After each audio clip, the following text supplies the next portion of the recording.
I think I'm going to save this, at least until the Hartford Courant lives up to its words in a way that they haven't come close to doing in their political reporting for this season. I am Mark Stewart Greenstein, an occasional mention in this once good paper on the political scene. No features. Despite my having a different, positive plan, a third way on almost every issue. Despite my third way being quite popular among younger voters, among even older voters who are independents. Silence from the Hartford Courant. Now, they're not alone. It's been true of almost all Connecticut media, an incredibly uncurious group. Or maybe curious and somewhat submerged by their elite bosses to just streamline old-fashioned way, A versus B. Maybe there's a C in the process, but you're not going to give even him a lot of respect. So here we go. I'm going to make the biggest condemnation. It isn't their lack of coverage for me and Rod. It's that they've missed the growing tide of independents wanting independence, C-E at the end. That they don't want to be tied, T-I-E-D, to a party that is almost immovable.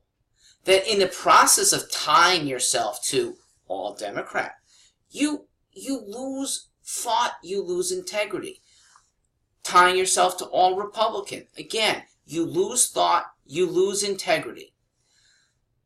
Younger people don't want that. They have a lot of integrity, those who at least register to vote. There are a lot of people just turned off in the first place. We don't know about their integrity. We want trueness. And small parties actually do that better because they do have narrower agendas that makes them attractive to people for whom that agenda is what they're most passionate about. And that allows them to still compromise with others, pile on with other parties on things that they're not as passionate about, but they have good reasons behind them. That's the way the framers want it. But the media trying to keep things in the way it's been for 170 years. One big Democrat party, one big Republican party, and they don't want to respect others. We'll slowly change it. It's too bad. This has been a really good opportunity. Let me say, an equally strong omission, a salient, where have they been, is on the lieutenant governors. I think Joe Markley had even less press than me. Susan Bysowitz probably a little more than me, but neither of them got profiled in the media. And lieutenant governor is potentially really important. People they should know, that over the last 58 years, Connecticut's lieutenant governors, again, elected as lieutenant governors, ended up serving as governor for 26 of those 58 years. That's important! And here you had a very salient choice. A far-left liberal. Susan is as far left as Ned. And a very conservative, much more so conservative in Joe Markley than his running mate Bob. Big difference.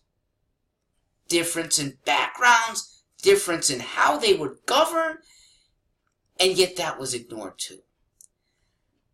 The horse race is somewhat interesting, but issues should be more interesting, and I really think Connecticut voters would demand it if they had more power.